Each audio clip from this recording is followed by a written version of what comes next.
Welcome back to the show नाज़रीन। Punjab assembly की 20 नशिस्तों पर ज़िमनी इंतखाबात आज से ठीक 9 रोज बाद 17 जुलाई को मुनक्किद हो रहे हैं। ये इंतखाबात दीगर ज़िमनी इंतखाबात के मुकाबले में ज्यादा अहमियत के हामिल इसलिए हैं कि इनके नताइज पंजाब की हुकूमत पर बराह रास्त असरअंदाज हो सकते हैं, क्योंकि पंजाब का ऐवान मुकम्मल होने के बाद 22 जुलाई को वज़ीर आला पंजाब का मार्का हमजा शहबाज और परवेज इलाही के लिए एक इम्तिहान होगा। दोनों हरीफ पाकिस्तान मुस्लिम लीग नवाज और पाकिस्तान तहरीक इंसाफ 20 में से कम 14 नशिस्तें जीतने के लिए सर धड़ की बाजी लगा रहे हैं। तहरीक इंसाफ को तहरीक इंसाफ की बौखलाहट करार दे रही है। इल्जामात के इस शोर में पंजाब की सियासी गहमा गहमी का 17 जुलाई को अंजाम क्या होगा, ये एक सवाल है। ब्रेक के बाद इस अहम इशू पर बात करेंगे। हमारे साथ मौजूद हैं नायब सदर मुस्लिम लीग नून पंजाब राना मशहूद साहब और पाकिस्तान तहरीक इंसाफ के रहनुमा पीपी 217 से उम्मीदवार भी हैं ज़ैन कुरैशी। आप दोनों अहबाब का बहुत बहुत शुक्रिया। ज़ैन, सबसे पहले जरा गुफ्तगू का सिलसिला आपसे शुरू करेंगे। आपकी जमात, खान साहब भी, आपकी जमात के दीगर कायदीन भी इलेक्शन कमीशन पर भी इल्जाम लगा रहे हैं, हुकूमत पर भी प्री पोल रिगिंग का इल्जाम लगा रहे हैं। आपको अपने इंतखाबी मुहिम में कोई रुकावटों का सामना करना पड़ रहा है ज़ैन?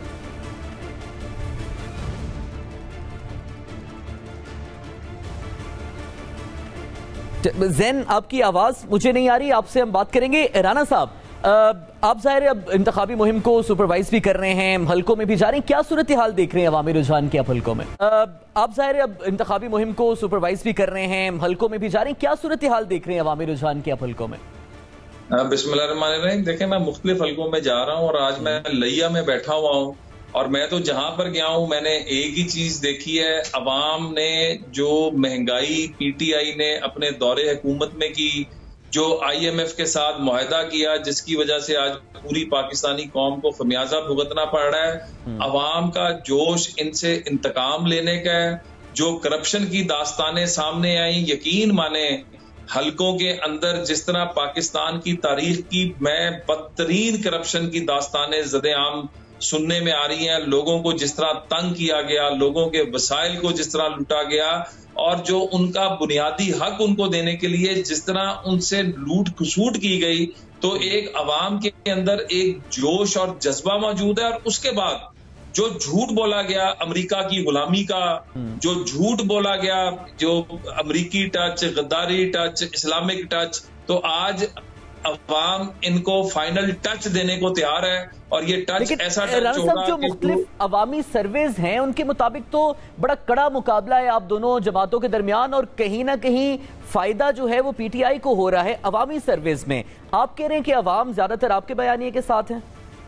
मैं आपको ना, देखें, हम हमेशा इलेक्शंस लड़ते भी रहे हैं, लड़ाते भी रहे हैं, सारी उम्र गुजर गई है। आज मेरी बात नोट कर लें, पीटीआई जो है अगर एक या बहुत हुआ तो 2 नशिस्तों के ऊपर, और वो भी इस वजह से कि वहां के मुकामी हालात की वजह से, अदरवाइज क्लीन स्वीप पीएमएल-एन करने जा रही है। और इंशाल्लाह अगले जो चंद दिन रह गए हैं ये 20 की 20 सीटें पीएमएल-एन को मिलेंगी। ये जो आपने 1 या 2 नशिस्तें दी हैं, इससे पहले मैं ज़ैन साहब की तरफ जाऊं, ये जो आपने 1 या 2 नशिस्तें पीटीआई को दी हैं, इनमें ज़ैन कुरैशी की नशिस्त दे रहे हैं आप?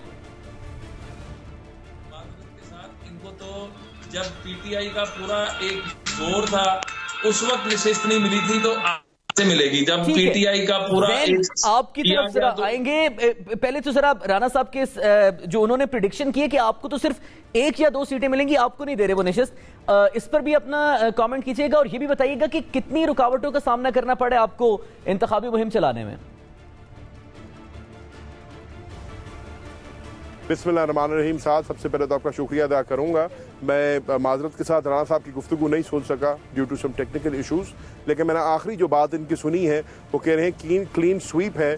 तो मैं आपको सिर्फ इतना बताना चाहता हूँ, पीपी 217 में जहाँ मैं खड़ा हूँ यहाँ पर पिछले 5 घंटे से लोड शेडिंग है और हम पसीने में शराबूर हैं, आप देख सकते हैं। और यहाँ पर जितने भी दोस्त हैं वो इंशाल्लाह 17 तारीख को इस क्लीन स्वीप का इनको बेहतर जवाब देंगे। अच्छा, जहाँ तक इंतखाबी सवाल है तो अल्हम्दुलिल्लाह आज मैंने कहा, जहां तक इंतखाबी मुहिम का सवाल है तो अल्हम्दुलिल्लाह आज पीपी 217 के अंदर पाकिस्तान तहरीक इंसाफ का कारकुन और पाकिस्तान तहरीक इंसाफ के और इमरान खान के जितने चाहने वाले हैं वो बड़े मुतहरिक हैं और आप देख रहे हैं कि लोगों के अंदर आपको एक जोश और जज्बा नजर आ रहा है। अब उसकी दो तीन बुनियादी वजूहात हैं। सबसे पहली वजह तो ये है कि इस इम्पोर्टेड हुकूमत को हमारे ऊपर मुसल्लत किया गया है। एक साजिश के तहत इनको एक बैक डोर से, चोर दरवाजे से हमारे ऊपर मुसल्लत किया गया है। दूसरी बात, इनके मुसल्लत होने के बाद ये तो दावे करते थे कि हम जो है महंगाई का खात्मा करेंगे, ये दावे करते थे कि हम गुर्बत को मिटाएंगे, लेकिन आपने देखा है जब से ये आए हैं पिछले 2-2.5 माह में ना सिर्फ गुर्बत में इजाफा हुआ है, ना सिर्फ महंगाई में इजाफा हुआ है, लेकिन आज डॉलर जो है आसमान से बातें कर रहा है। आज तेल की कीमत देख लें, आज डीजल की कीमत देख लें, आज आटे की, चीनी की कीमत देख लें, बिजली की देख लें।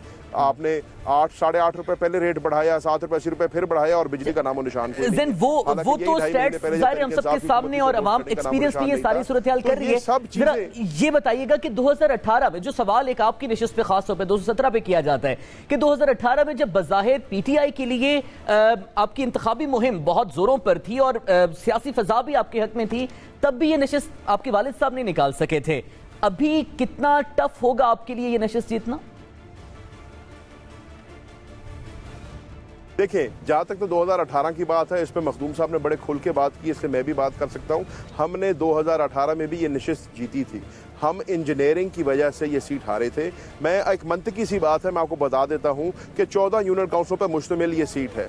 इन 14 यूनियन काउंसिलों में से 5 यूनियन काउंसिलें ऐसे हैं जहाँ से मैं अभी सिटिंग MNA हूँ और जो बाकी रह जाती यूनियन काउंसिलें वहाँ से मखदूम शाह महमूद कुरैशी साहब MNA हैं। तो 36,000 के लीड से वो जीते थे, 16,000 की लीड से मैं जीता था। ऊपर हम जीत रहे थे, नीचे हम हार गए, इसमें कोई मंतक नहीं है। तो वो सबको पता है और मखदूम साहब ने उस पर बड़ी तफसील से बात की है कि 18 में यहाँ पर क्या हुआ था। लेकिन 18 की बात हम 18 में छोड़ देते हैं। आज अल्हम्दुलिल्लाह इमरान खान का बयानिया जो है वो पाकिस्तान के घर घर तक पहुंच चुका है। ठीक है राना साहब, आप पर इस दफा पाकिस्तान तहरीक इंसाफ ये इल्जाम लगा रही है और आज इमरान खान साहब ने दोबारा भी इस बात का जिक्र किया कि आप लोग प्री पोल धांधली कर रहे हैं, इलेक्शन कमीशन को भी साथ मिला रहे हैं, पुलिस पर भी वो इल्जाम लगा रहे हैं, फिर रोशन घराना जैसी जो तरक्याती स्कीम्स आप इंट्रोड्यूस करा रहे हैं जो इलेक्शन कमीशन ने आपको रोका भी। क्या आपको डर है कि किसी ना किसी हद तक जो खान साहब का बयानी है वो अवाम बाय कर रहे हैं और महंगाई वगैरह से तंग भी हैं? देखें, बात ये है कि आज की जो महंगाई है, IMF से मुआहदा कौन करके गया है? आज ये पाकिस्तान को महंगाई कौन तोहफे में देके गया है? पाकिस्तान बनने से लेके 2018 तक जितना कर्जा लिया गया उसका 80% इन 3.25 साल में लेके पाकिस्तान को कौन मकरूज करके गया है? पाकिस्तान की कौमी सालमियत और मईशत का सौदा कौन करके गया है? और उससे बढ़कर मेरा सवाल ये है कि जैन साहब फरमा रहे हैं कि ये MNA भी हैं और अब MPA का लड़ रहे हैं, तो क्या ये जीतने के बाद कौन सी सीट रखेंगे और कौन सी छोड़ेंगे? तो ये अवाम को तो फिर उनके हक से महरूम करेंगे अगर ये जीत जाते हैं। और दूसरा, क्या जो प्रिंसिपल स्टैंड है PTI का, उसके ऊपर क्या इन्होंने आज के दिन तक जो पर्क्स एंड प्रिविलेजेस कौमी असेंबली के मिलते हैं एक भी बंद किया है?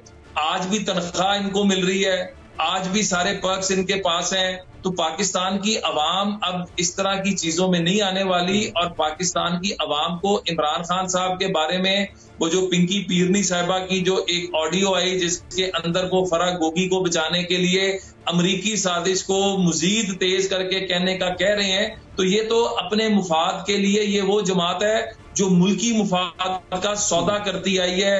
इन्होंने ना पाकिस्तान की सालमियत को देखा है, ना पाकिस्तान के वकार को देखा है। एक तरफ अमरीकी गुलामी की बात करते हैं, दूसरी तरफ डोनाल्ड लू को पैगाम भेजते हैं कि हम माफी मांगने को तैयार हैं और हम आगे चलने को तैयार हैं। एक तरफ ये गद्दारी टच की बात करते हैं, इस्लामिक टच की बात करते हैं।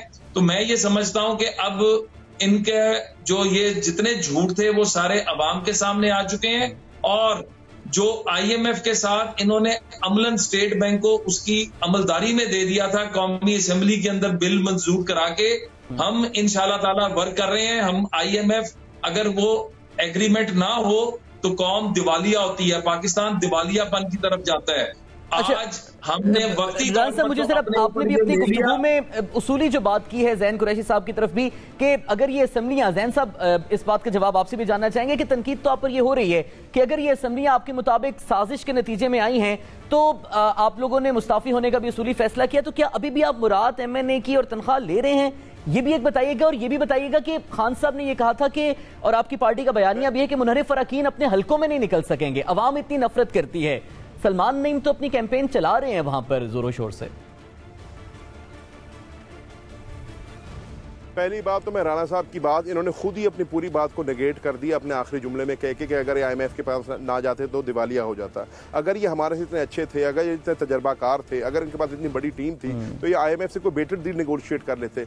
हमने तो इमरान खान रूस गए ही इसलिए थे ताकि मुल्क के लिए सस्ता तेल ले सकें, सस्ती गंदम ले सकें, सस्ती गैस ले सकें, क्योंकि हमें नजर आ रहा था कि यह बहरान आना है। लेकिन क्योंकि इन्होंने अमेरिका के आगे घुटने टेके हैं, क्योंकि इन्होंने IMF के आगे घुटने टेके हैं, या आज डरते हैं रूस जाने से, या आज डरते हैं अवाम को रिलीफ देने से।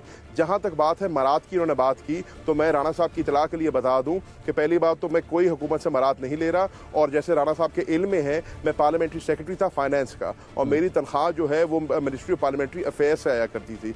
जिस दिन से हमने अपने इस्तीफे दिए थे और जिस दिन से इन्होंने हमें पार्लियामेंट्री अफेयर्स से, हमारी पार्लियामेंट्री सेक्रेटरीशिप से हटाया था, हमारी तनख्वाहें भी बंद हो गई थी, तो मैंने 1 रुपए की कोई मराद नहीं ली। अब आ जाते हैं इनकी बात की, ये बात करते हैं फ्री एंड फेयर इलेक्शन की। हाल तो ये है कि हमजा शहबाज साहब जो कि सूबे के वजीर आला हैं, वो 100 रुपए यूनिट का बिजली का पैकेज दे रहे हैं। फेडरल गवर्नमेंट का काम है, हमजा शहबाज कौन होता है पैकेज देने वाला। हाल तो ये है कि चीफ इलेक्शन कमिश्नर